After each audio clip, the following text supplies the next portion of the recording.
Alleluia, Alleluia, Alleluia, Alleluia.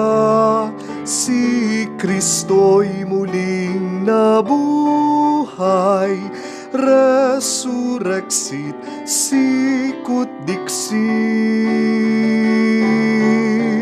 Alleluia, Alleluia, Alleluia, Alleluia. Si Kristo'y muling nabuhay, Alleluia.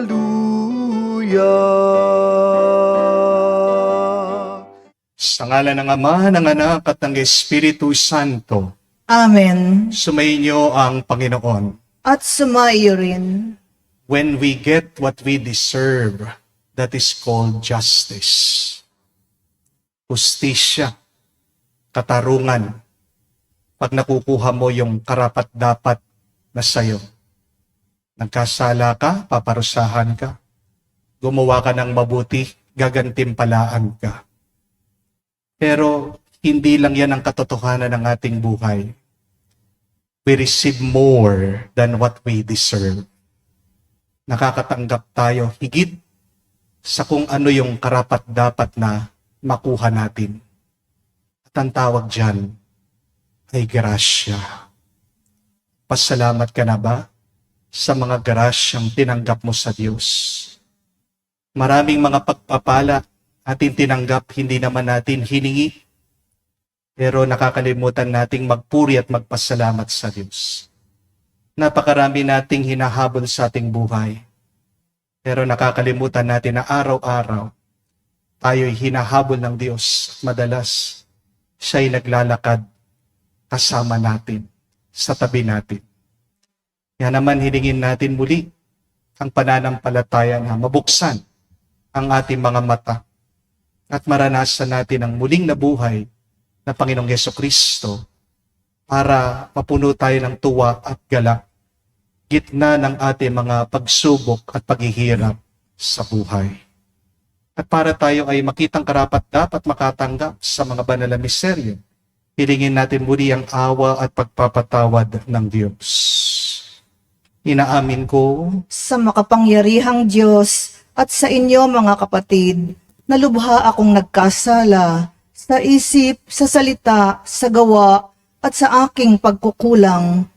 Kaya isinasamo ko sa mahal na Birheng Maria, sa lahat ng mga anghel at mga banal, at sa inyo mga kapatid, na ako'y ipanalangin sa Panginoong ating Diyos. kawan tayo na makapangyarihang Diyos, patawarin tayo sa ating mga kasalanan at patnubayan tayo sa buhay na walang hanggan.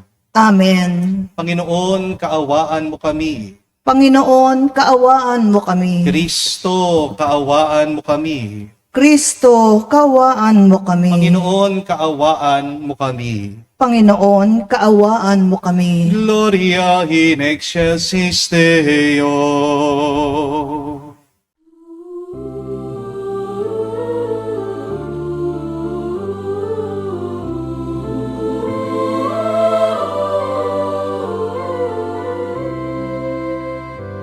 Luwalhati sa Diyos sa kaitaasan, kaloob sa lupa ay kapayapaan. Pinupuri ka at ipinagdarangal, sinasamba ka dahil sa dakila mong kaluwalhatian.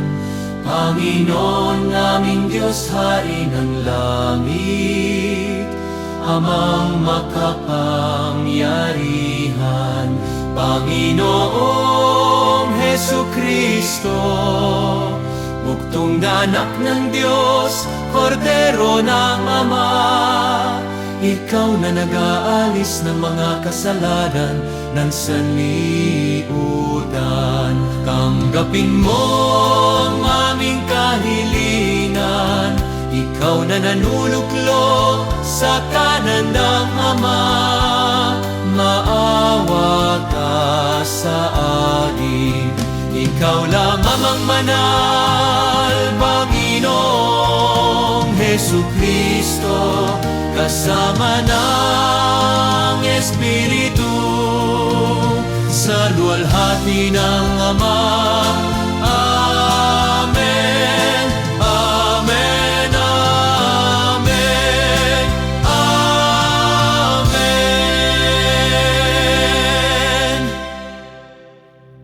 Manalangin tayo. Ama naming makapangyarihan, kami pinaliligaya mo taon-taon sa pagdiriwang.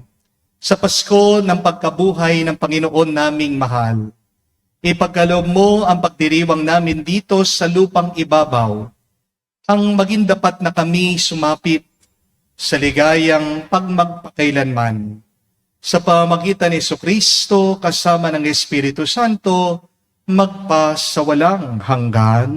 Amen.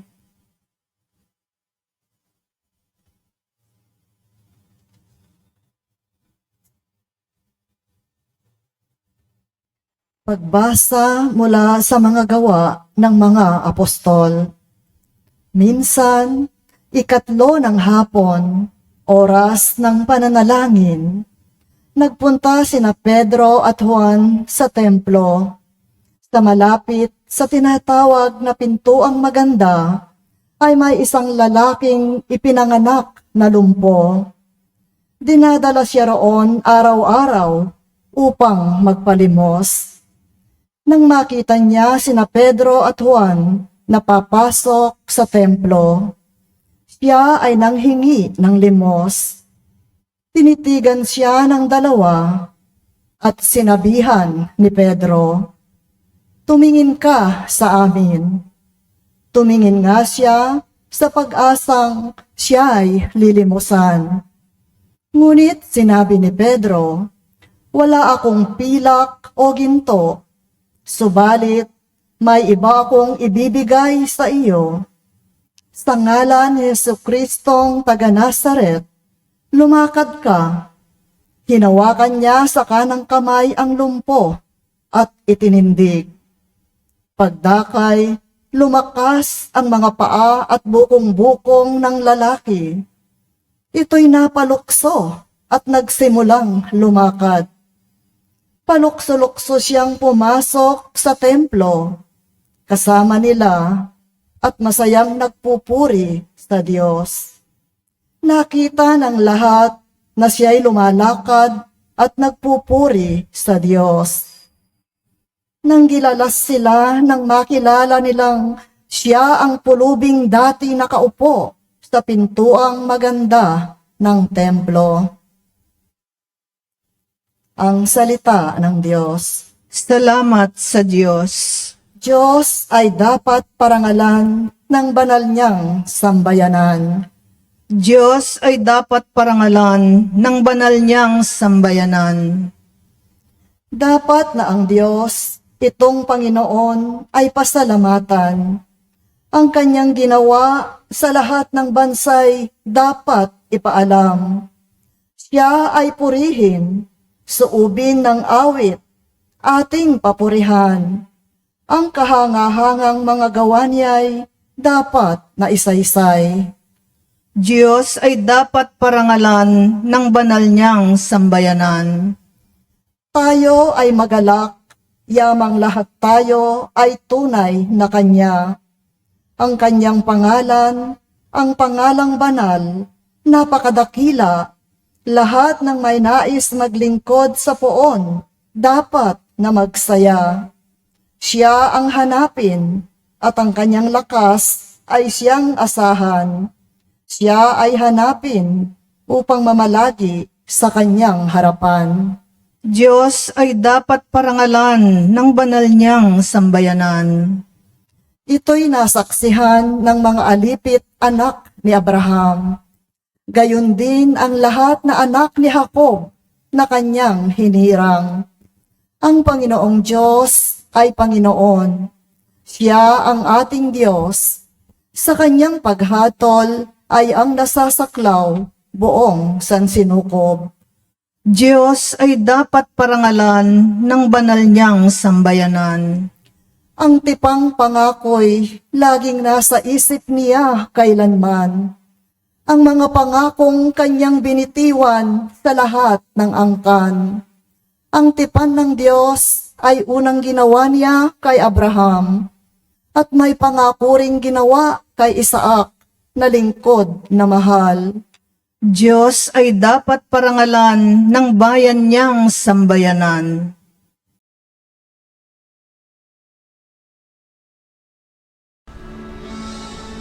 Alleluia, alleluia, alleluia. Alleluia, alleluia, alleluia. Alleluia, alleluia, alleluia. Alleluia, alleluia, alleluia.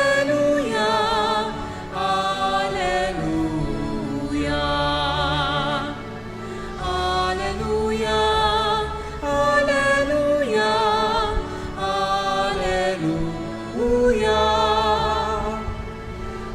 alleluia, alleluia. Alleluia, alleluia, alleluia. Araw ngayong gawa ng Diyos, magdiwang tayo ng lubos, purihin ang manunubos. Aleluya, aleluya. Sumainyo ang Panginoon. At sumaiyo rin. Ang mabuting balita ng Panginoon ayon kay San Lucas. Papuri sa iyo, Panginoon. Nang araw ding iyon, ang dalawa sa mga alagad ay patungo sa isang nayong tinatawag na Emmaus. May 11 kilometro ang layo sa Jerusalem. Pinag-uusapan nila ang mga pangyayari. Samantalang nag-uusap sila at nagtatanungan, lumapit si Jesus at nakisabay sa kanila. Siya'y nakita nila, ngunit hindi nakilala agad. Tinanong sila ni Jesus, ano ba ang pinag-uusapan ninyo? At tumigil silang nalulumbay. Sinabi ng isa ng ngalan Cleopas, kayo lamang po yata ang dayuhan sa Jerusalem na hindi nakakalam sa mga bagay na katatapos pa lamang mangyari roon. Ano mga bagay? Tinanong niya. At sumagot sila tungkol kay Jesus na taga Nazaret, isang propetang makapangyarihan sa gawa at salita, maging sa harapan ng Diyos at ng mga tao. Isinakdal siya ng aming mga pinunong saserdote at ang mga pinuno upang mahatulang mamatay. At siya ay pinako sa krus. Siya pa naman ang inaasahan naming magpapalaya sa Israel. Hindi lamang yan, 3 araw na ngayon mula nang mangyari ito. Nabigla kami sa ibinalita ng ilan sa mga babaeng kasamahan namin. Maagang maaga raw silang nagpunta sa libingan at di nila natagpuan ang kanyang bangkay. Nagbalik sila at sabi nakakita raw sila ng isang pangitain. Mga anghel na nagsasabing buhay si Jesus. Pumunta rin sa libingan ng ilan sa mga kasama namin.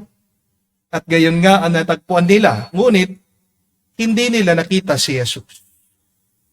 Sinabi sa kanila ni Jesus, kay hahangal ninyo. Ano't hindi nyo mapaniwalaan ang lahat ng sinabi ng mga propeta?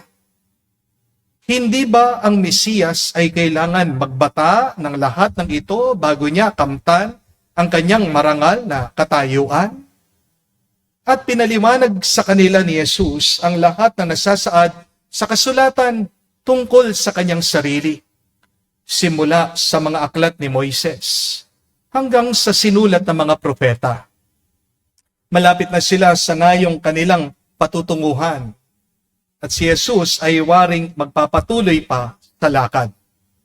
Ngunit siya ay pinakapigil-pigil nila. Tumuloy na po kayo rito sa amin, anila, sapagkat palubog na ang araw at dumidilim na.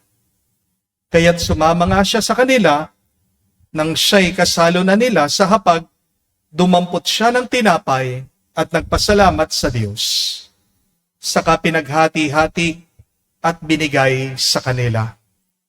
Nabuksan ang kanilang paningin at nakilala nila si Jesus. Subalit, ito'y biglang nawala. At nawika nila, kaya pala gayon ang pakiramdam natin habang tayo kinakausap sa daan at pinapaliwanag sa atin ang mga kasulatan. Noon din, tumindig sila at nagbalik sa Jerusalem. Naratnan nilang nagkatipon ang 11 at ang ibang mga kasama nila na nag-uusap-usap. Muli ngang nabuhay ang Panginoon. Nagpakita siya kay Simon. At sinalaysay naman ng dalawa ang nangyari sa daan at kung paano nila siya nakilala nang paghati-hatian niya ang tinapay. Mga kapatid, ang mabuting balita ng ating Panginoon. Pinupuri ka namin, Panginoong Heso Kristo. Magandang araw po muli sa inyong lahat. Happy Easter po sa inyong lahat. Parang hindi po yata kayo masaya. Easter na po ha?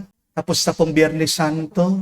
Ang ibig sabihin, yung krus ng problema mo, ginawa na lang maliit ng Panginoon. Yan po ang hiwaga. Yan po ang milagro ng muling pagkabuhay. Pansinin niyo po yung ating muling nabuhay na Panginoon. Maliit na lang yung krus. Kaya isang paalaala po yan. Huwag mong papalakihin yung maliit lang. Amen?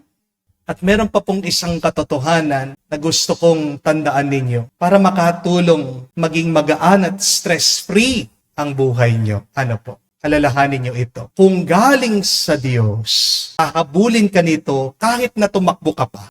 Pero kung hindi galing sa Diyos, tatakbo ito palayo sa iyo kahit na habulin mo pa ito. Remember that.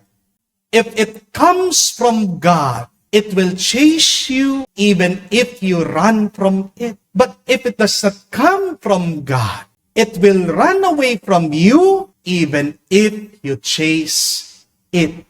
We must understand, my dear friends, God's plan finds you. Ang Diyos ang maghahanap sa iyo. Amen?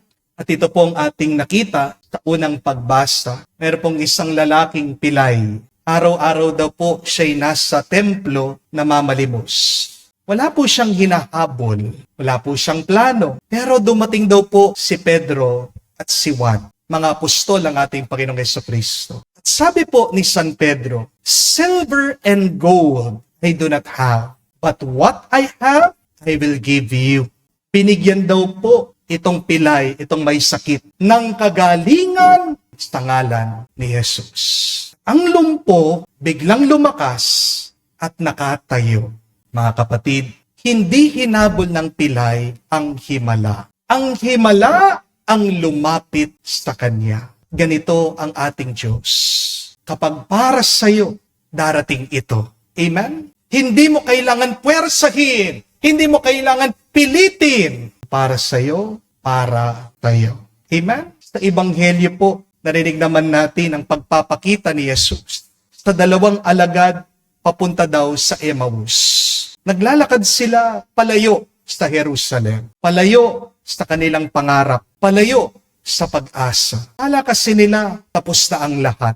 Pero habang sila'y tumatakbong palayo, si Jesus ay lumakad kasama nila. Hindi nila nakilala ang ating Panginoon, pero hindi sila iniwan. Mga kapatid, may mga bagay na akala natin wala na. Pero hindi pa pala tapos ang Diyos. Kung tumatakbo ka palayo sa iyong mga problema, hahabulin ka pa rin ng Panginoon. Kasamahan ka niya. God reminds us that He walks with you every day. Even if you do not recognize Him, wala naman po dapat tayong pwersahin o ipilit sa ating buhay. Alam ng Diyos ang iyong pangangailangan. Kapag hindi para sa iyo, mga kapatid, kikita mo, kusayang aalis sa iyo. What is not from God will never stay with you forever. Ang hindi galing sa Diyos, kahit na anong pilit mo, hindi magtatagal yan sa buhay mo. Amen? Relasyon man yan, pera man yan, oportunidad, kung hindi yan galing sa pagpapala ng Diyos. Darating at darating ang punto, mawawala yan. Pero wag mong iiyakan yung mga hindi galing sa Diyos. Amen? Kasi kung hindi galing sa Diyos, hindi makakabuti yan sa iyo. Kung hindi galing sa Diyos, maaaring ngayon, masaya ka. Pero kung hindi nanggagaling sa Diyos, makakasira yan ng iyong kaisipan, ng iyong puso, ng iyong kaluluwa. Amen? May isang dahilan kung bakit nahihirapan tayo sa buhay. Ito ay dahil tumatakbo tayo palayo sa mga binibigay ng Diyos. Kailangan po nating maunawaan, mga kapatid, kahit na mga problema natin minsan, yan ay mga biyaya na pagkaloob ng Diyos para sa atin. Amen? Pero mga kapatid, hindi mo matatakasan ang dapat mong harapin. Kaya imbis na tumakbo ka palayo sa iyong mga pagsubok, tumakbo ka mas malapit sa Diyos habang hinaharapan mo ang iyong mga paghihirap sa buhay.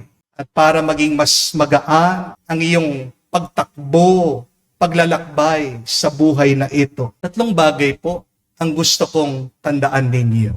At ang 3 paalaala ng Diyos para sa atin ay makikita niyo po dun sa salitang run. Spell run, R-U-N. The first message of God to you is, letter R, receive, don't force. Receive, don't force. Huwag mong pilitin yung hindi para sa iyo. Kung galing sa Diyos, darating yan. Hindi mo kailangan habulin yung hindi para sa iyo. Amen? Kasi kung pinipilit mo yung hindi para sa iyo, baka mas makasama pa sa sitwasyon mo. Amen? Ang kasabihan nga, napakaganda, what you are seeking is seeking you. Yung hinahanap mo, wag kang mag-alala, hinahanap ka din niyan. Kaya mga kapatid, darating din yung pera na kailangan mo. Makikita mo din yung trabaho na mag-fulfill sa iyo. Mararanasan mo din yung kagalingan na inaasam mo. Matatagpuan mo din yung tao na magpapasaya sa iyo. Ang pagpapala ng Diyos ay darating sa iyo, hindi sa pamamagitan ng pagpipilit, o hindi sa pamamagitan ng pagtanggap. So, continue to be open to the Lord. Open your mind, open your heart, open your whole self to God. Just receive. Remember, don't chase what God did not send you, but receive what God is already prepared for you. Yung tanggapin mo, yung hinanda lang ng Diyos para tayo.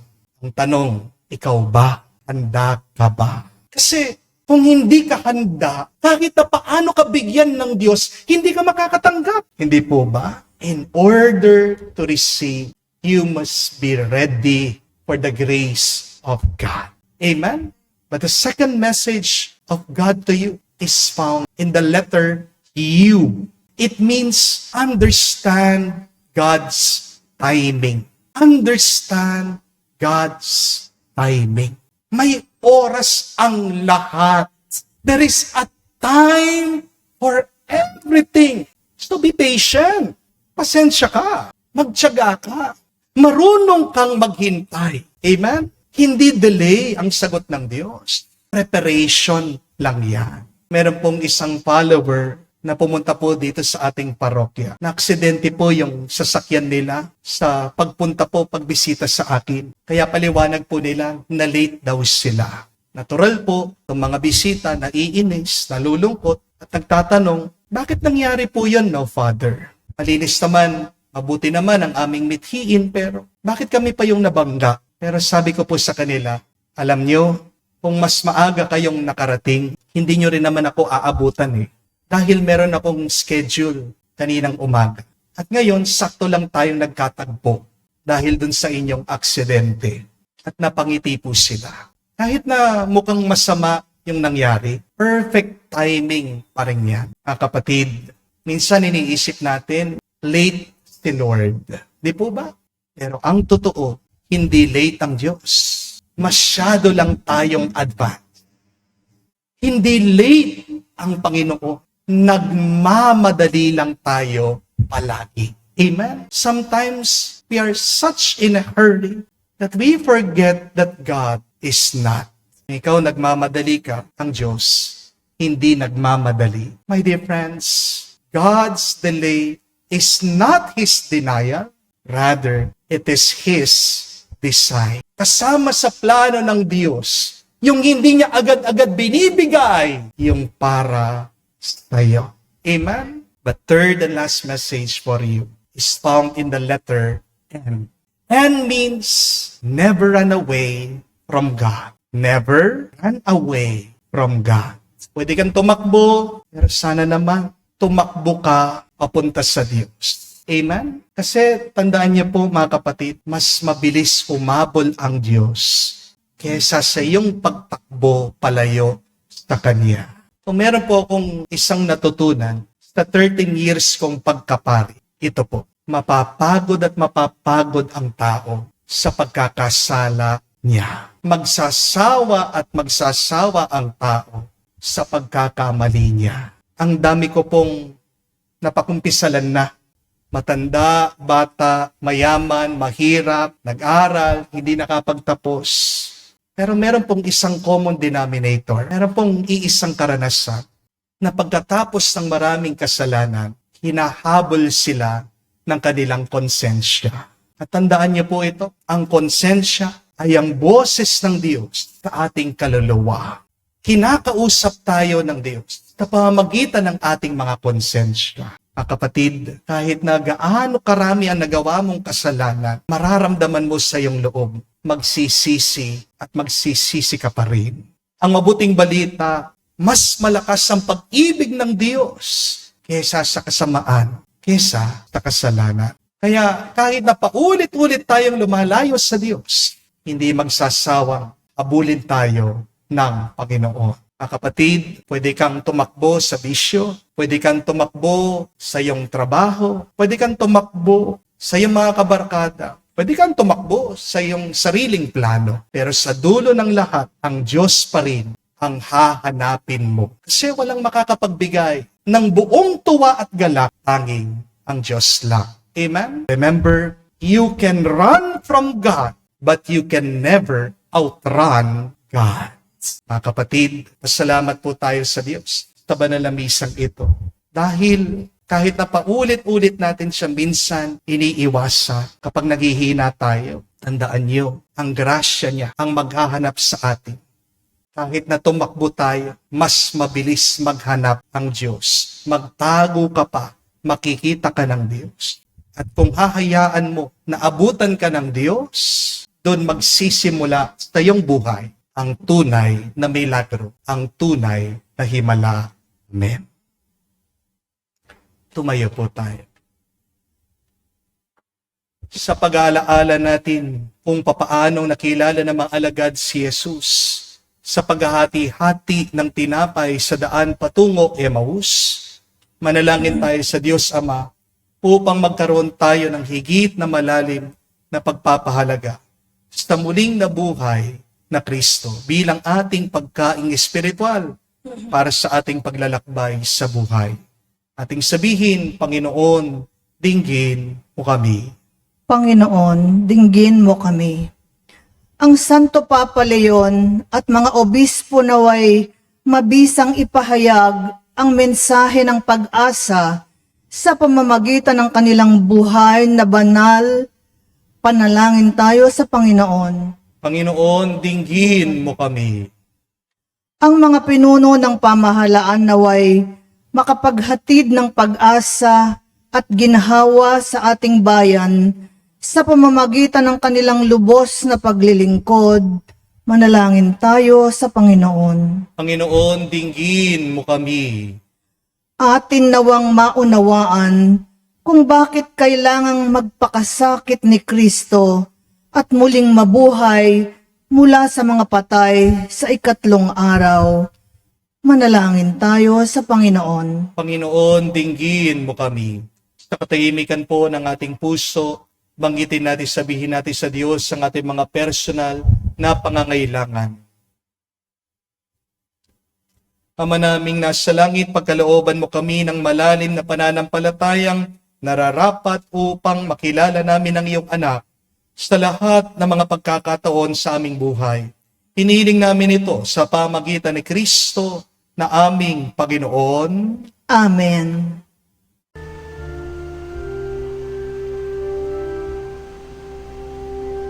Lord, we gather today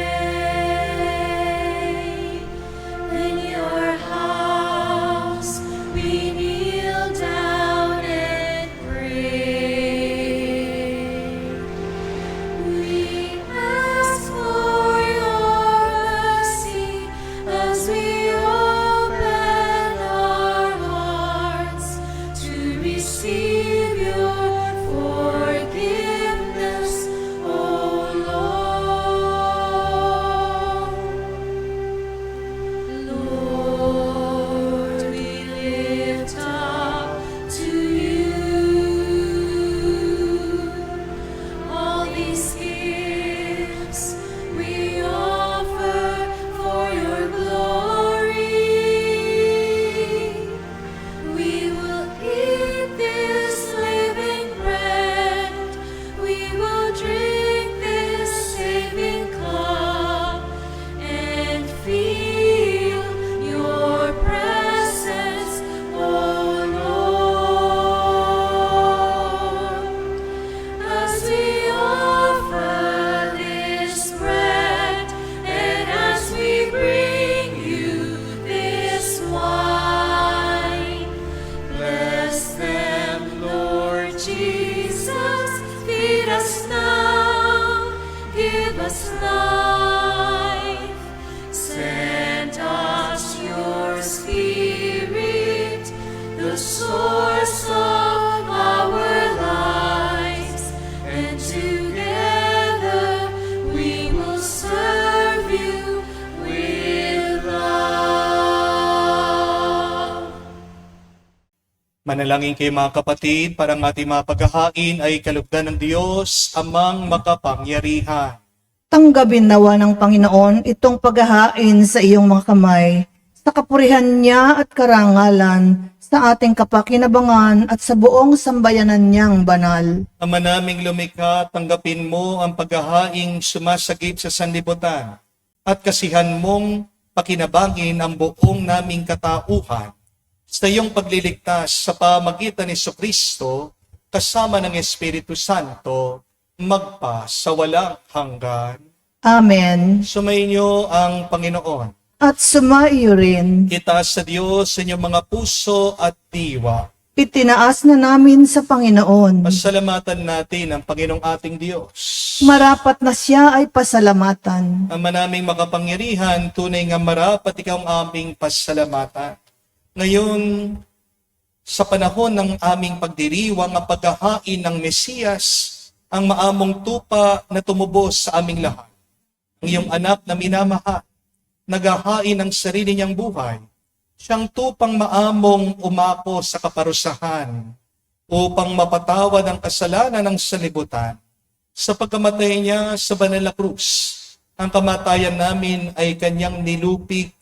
Sa pagkabuhay niya bilang manunubos, pag-asa at pagkabuhay ay aming nakamit. Kaya kaisa na mga anghel nagsisiawit ng papuri sa iyo, nang walang humpay sa kalangitan, kami nagbubunyi sa iyo kadakilaan.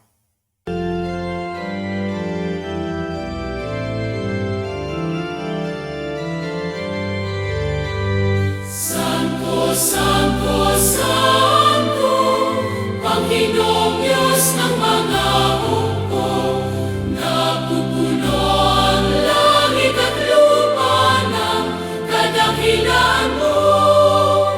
Hosana, Hosana, sa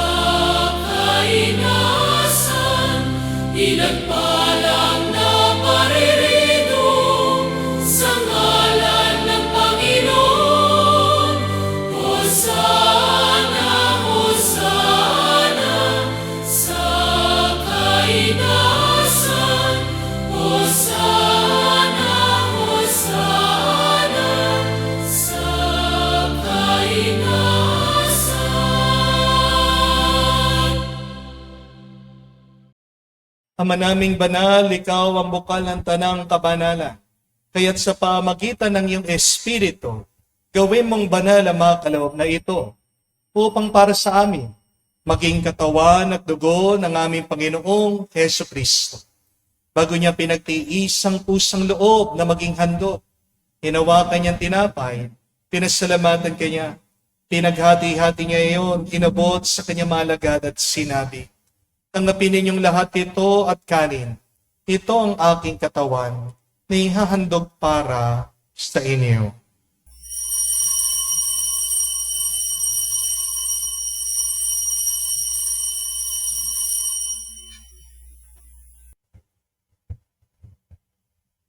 Gayon din naman na matapos ang hapunan, hinawakan niya ang kalis. Muli kanyang pinasalamatan. Nabot niya ang kalis sa kanyang malagad at sinabi, "Tanggapin ninyong lahat ito at inumin. Ito ang kalis ng aking dugo, ng bago at walang hanggan tipan. Ang aking dugo na ibubuhos para sa inyo at para sa lahat, sa pagpapatawad ng mga kasalanan. Gawin ninyo ito sa pag-alaala sa akin."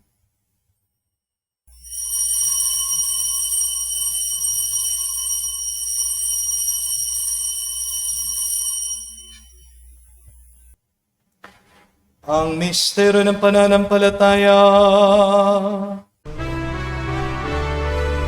Aming ipinahayag na namatay ang iyong anak, nabuhay bilang Mesiyas at magbabalik sa wakas para mahayag sa lahat. Ama, ginagawa namin ngayon ang pag-aalaala sa pagkamatay, muling pagkabuhay ng iyong anak. Kaya tinialay namin sa iyong tinapay nagbibigay buhay at ang kalis na nagkakaloob ng kaligtasan. Kami nagpapasalamat dahil kami yung minarapat na tumayo sa harap mo para maglingkod sa iyo. Sinasamo namin kami magsalo-salo sa katawan at dugo ni Kristo ay mabuklod sa pagkakaisa sa pamagitan ng Espiritu Santo. Ama, lingapin mong iyong simbahan, laganap sa buong daigdig. Puspusin mo kami sa pag-ibig. Kaisa ni Leon ang aming Santo Papa, si Florentino aming Arsobispo ng Tanang Kaparian. Alalahanin mo rin ang aming mga kapatid na nahimlay. May pag-asang sila'y muling mabubuhay. Gayon din naman lahat ng mga pumanaw. Awan mo't sila't patuloyin sa iyong kaliwanagan. Kawan mo't pagindapatin kaming lahat, makasalo sa iyong buhay na walang wakas. Kaisa na Mahal na Birhen Maria, Ina ng Diyos. Kaisa ni San Jose, ang kanyang malwalhating esposo. Kaisa ng mga apostol, lahat ng mga banal, na namuhay dito sa daigdig na kalugod-lugod sa iyo. May pagdiwang nawa namin ang pagpupuri sa ikararangal sa pamagitan ng iyong anak, aming Panginoong Heso Kristo. Sa pamamagitan ni Kristo, kasama niya at sa Kanya, ang lahat ng parangal at papuri ay sa iyo, Diyos Ama, makapangyarihan, kasama ng Espiritu Santo, magpasawalang hanggan.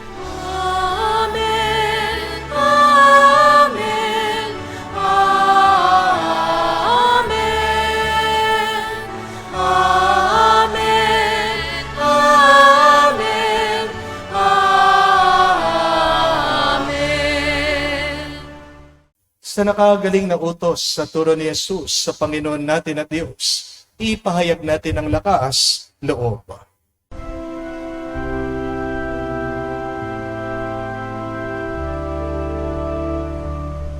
Ama namin, sumasalangit ka, sambahin ang ngalan mo, mapasa amin ang kaharian mo, sundin ang loob mo lupa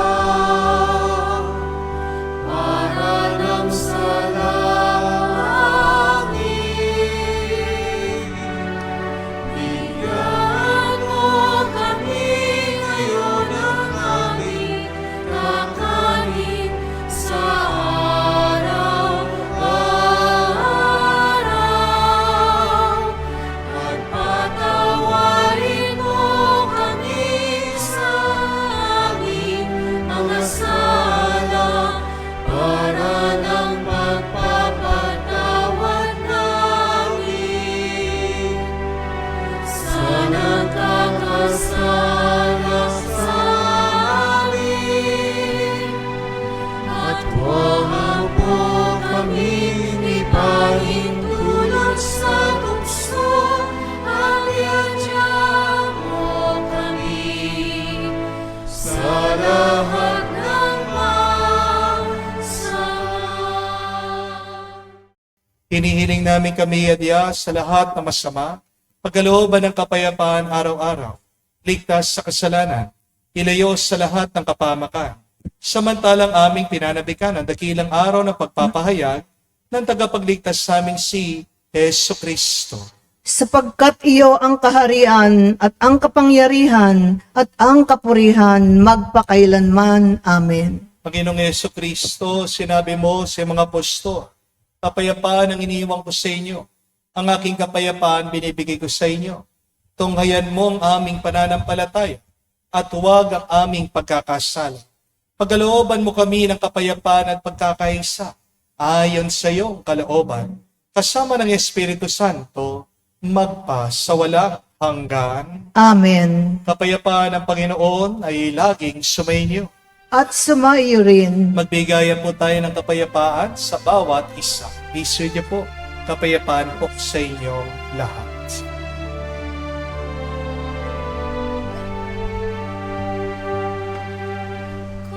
Kordero ng Diyos na nag-aalis ng mga kasalanan ng sanlibutan, maawa ka sa amin. Maawa ka sa amin. Kordero ng Diyos na nag-aalis ng mga kasalanan ng sanlibutan, maawa ka sa amin. Maawa ka sa amin.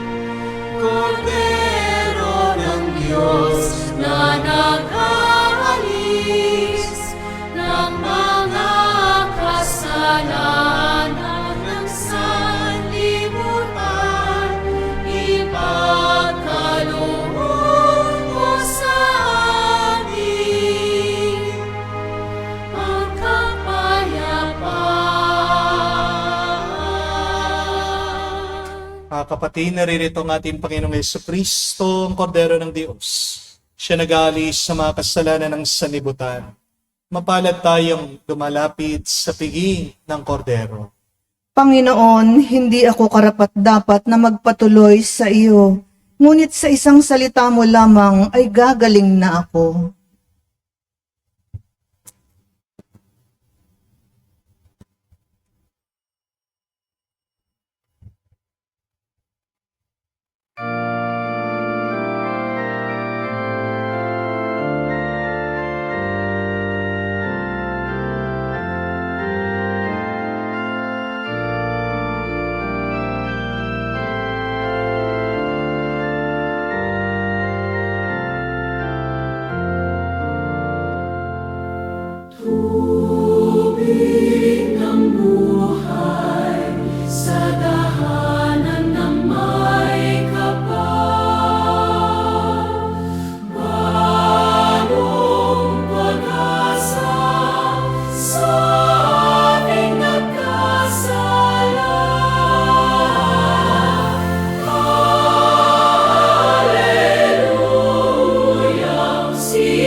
Manalangin tayo. Ama naming mapagmahal, kami iyong pinapakinabangan sa pagpapatawad ng mga kasalanan ay gawin mong mga bagong nilalang, pakundangan sa pagtanggap namin sa sakramentong banal ng iyong anak na tagapamanggitan kasama ng Espiritu Santo magpa sa walang hanggan. Amen. Tandaan niyo po mga kapatid na kung galing sa Diyos, kahit na tumakbo ka, mahanap ka nito. Kung hindi para sa Diyos, kahit na hanapin mo man ito, tatakbuhan ka nito. Do not chase. Just remain with God. Just be open to God. And just be ready to receive the grace of God. Kaya naman, hindi mo natatagpuan yung para sa'yo kasi hinahabol mo yung hindi naman para sa'yo. Ang dami mong gusto eh. Pero tanungin mo ang iyong sarili, yung gusto mo ba, gusto ba ng Diyos? Yun po ang pagnilayan natin sa araw na ito. Do what I want is what God wants for me? O baka ako lang yung may gusto? Kung ikaw lang yung may nais dyan, makikita mo yung buhay, magiging mabigat, magiging mahirap, magdudusa ka. Pero kapag gusto din ng Diyos, magiging magaan, madali, at mapupuno ka ng kapayapaan. Kaya pagdasal mo, maging maliwanag sa iyo. Ano ba ang gusto ng Diyos na mangyari sa iyong buhay? Diyan mo mararanasan ang himala ng muling pagkabuhay ng ating Panginoong Jesucristo. Sumayin niyo ang Panginoon. At sumayo rin. At kayo'y basbasan ng Diyos, makapangyarihan sa lahat, sa ngalan ng Ama, ng Anak, ng Espiritu Santo. Amen. Ang ating misa ay natapos na. Umayo tayo sa kapayapaan na muling nabuhay si Kristo. Aleluya! Aleluya! Salamat sa Diyos. Hallelujah! Hallelujah!